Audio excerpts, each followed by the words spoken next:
How's camp going so far? Camp is going well. It's kind of halfway through. We're just trying to get better every day and really just stay consistent. Being on the cover of Sports Illustrated, what does that mean for you, your family? It means a lot. Growing up, that's something that a lot of younger athletes, want to do a lot. They want to get that exposure. I think it also helps the university. Really just showing that we're a great university also. How did you find out about the cover? When it came out, or both? Found out about a month ago I was going to be doing it, and then when it came out, I was just ecstatic and I was excited. When they came out, did you know that it was a cover shoot, or? Yeah, they told me. They told me it was going to be a cover shoot, and they told me they're going to have a few images, inside the book also. Did you tell anybody else, or did you keep it a secret? I didn't tell my parents at all. So when it came out, it was my parents' 25th anniversary. So I think that's something that is God. Which day was that? When it came out, online? When it came out, yeah, online. I think it was my parents' 25th anniversary. So I think that's something that's big. I didn't tell them, but breaking that up. was your present for them? Exactly. What did they tell you? Yeah, what was your conversation with your parents? My dad was just excited. He was just like, "Why didn't you tell me?" I'm like, "I was just trying to keep it a secret," and it just so happened to be their 25th anniversary. That's nice. So, Coach Sumlin was saying the other day that he feels like it's more of a team/program accomplishment. If you go 0-12, you don't get those kind of things. Do you view it the same way? For sure. I feel like accolades come with winning. As long as you take it game by game, win each and every game, then everything will work out how it's supposed to. How do you feel going into this season, your junior year, versus last year, your freshman season? I think it's different, just as far as I'm a starter now, and I know that, so I think it's something that, I've embraced, and it's something that I'm trying to get better each and every day. A lot of guys have talked about how your leadership skills have really come out lately. How are you going about doing that? Really just being more professional, I would say. Really just on the field being all serious, and then in the locker room, joke around here and there, but really just on the field, just trying to make sure that the team understands that I'm not playing any games. How easy is that for you, given your personality? It's pretty easy. I think I'm pretty versatile as far as me being able to get really serious and then me being able to joke around. But I think I joke around off the field. I think that helps the team camaraderie out a lot. Really just letting them know that I'm just like them, and then being on the field, really just taking that leadership role. How are you progressing in the first 8 games or first 8 days, whatever it is? I'm progressing a lot. I think my team helping me. I think them getting better is helping me get better. I think them keeping their energy up is helping me keep my energy up. So I think we're getting better as a team. Where's your comfort level with Coach Mazzoni's offense, the terminology, all those things? Well, it's very comfortable. It's halfway through, so I think that it's something that we're still learning, but we're getting better each and every day. What differences are you seeing on yourself when you watch tape of yourself versus a year ago? More professional. Really just taking into consideration my technique. Really just trying to get better each and every day. What does the media have even mentioned? I know it's preseason, you haven't even put a snap yet, but to be mentioned as a possible Heisman Trophy candidate this season. It's big. It's something that a lot of kids grow up dreaming to do. So I think that's something that's big, and I think, like I said earlier, it also helps the university. It's giving us that exposure. That we're a great university. As a junior, you have still 2 years of experience, but you're still only 19 years old. Do you ever put things into perspective, and do you feel like a teenager still? I like to think I'm kind of wise.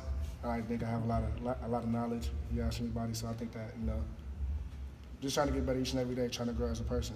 Have you ever put things into perspective, though? 19 years old, you still seem like, there's kids in high school still that are 19. Yeah, a lot with the holdback things. It's a lot of kids that are seniors that are 19, and I'm about to graduate in the next year or so, and I'm going to be 19. I'm going to be 20, so I think it's something that, I embrace, and I appreciate the fact that, my parents didn't do that.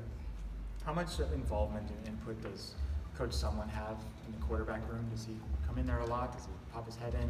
Yeah, he comes in there every now and then. He talks to us, but he works with the tight ends a lot. So I think that them having him as a head coach and also a tight end coach really speaks a lot about himself, that he can really be detailed with positions also. How would you describe your relationship with Coach Sumlin? Humorous. I like to think that it's not a relationship like ours around the country. Just being the fact that he recruited me out of high school and I was going to go there and I ended up not. So I think it's all funny that we all ended up in the same place. Does he kind of rib you about that? Not going to A&M? Or is he happy that it all ended up this way? Yeah, he understands the situation. He understands that you know, it just wasn't happening how it was supposed to happen back then. But I mean, now we can't complain about it. Right. What freshman receiver has stood out to you the most? Freshman receiver? Well, I think all of them are doing well. You know, I think from running backs to O-linemen to receivers, they're all doing well.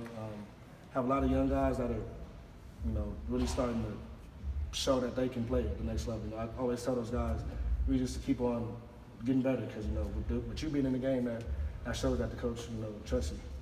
Gary Brightwell is someone who seems like he's going to have a pretty big role. What's the scouting report? Gary's doing great. I mean, he made the switch from, you know, slot receiver last year to running back. You know, I think it helps us a lot in that room.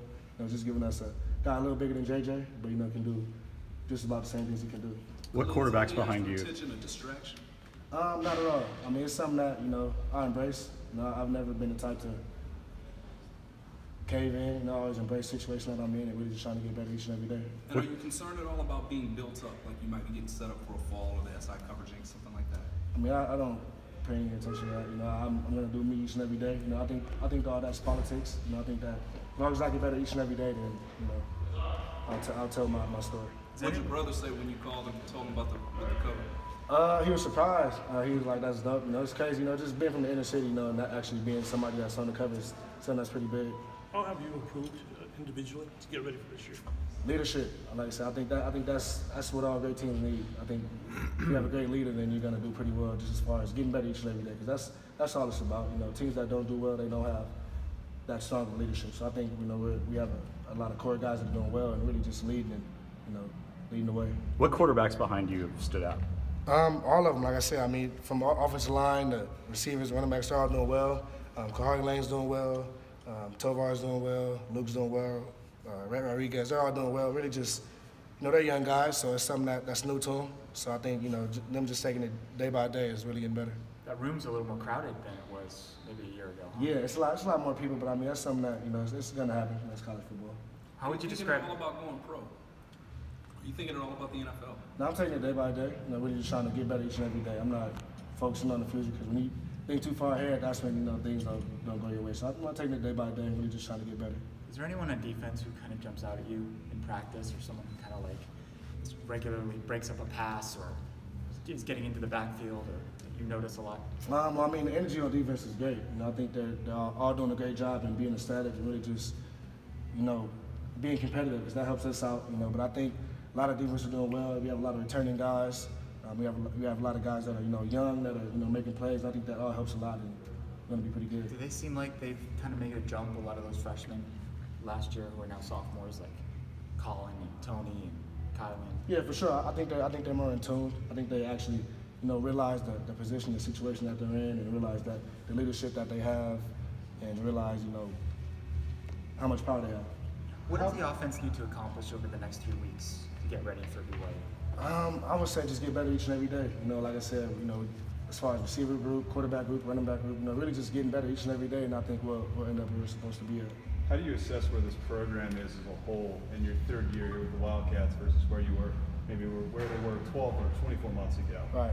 Well, I think when I first got here, you know, our first season we were 3-9. You know, last year we were 7-6. So I think it's not the jump that we want, but I think we're progressing as a university. And I think, you know, President Robbins and AD Dave Vicky are doing a great job and really just, you know, taking that next step and, you know, building our program. How many different centers have you worked with this camp? About three centers. You know, really just trying to, you know, get depth. I think that's what all teams need. You know, as long as you have depth, then it doesn't matter who's out there. Did they all kind of snap the ball the same? Do you notice? They all snap the same. I mean, it's like I said, it's just getting depth. You know, I think they all do a great job, and it's really just trying to get the reps with each and every one of them, trying to build that chemistry. What's the university done to support your Heisman candidacy?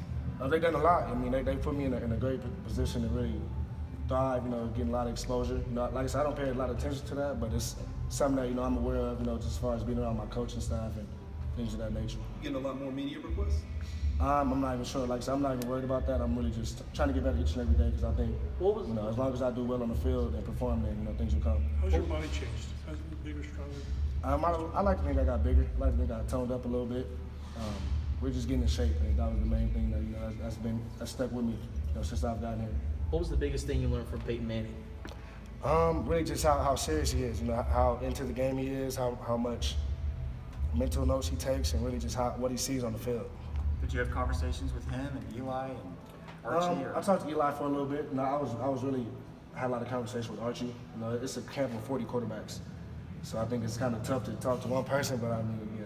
Was it just cool to be in that situation? Yeah, it was cool being out there. You know, being out there with all those guys. You know, I'd never been to New Orleans.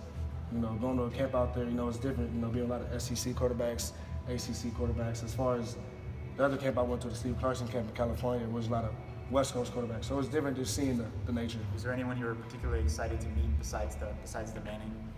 I mean, like I said, it was great just being around those guys. You know, usually last year, you know, we had a lot of games on TV. We played at night a lot. So it's, watching those games and not knowing those people was kind of different than actually knowing them and really being able to, you know, critique them. So the SI story said that you've been taking sign language classes? Yes. Is that right? Yes, it is. And why does that interest you?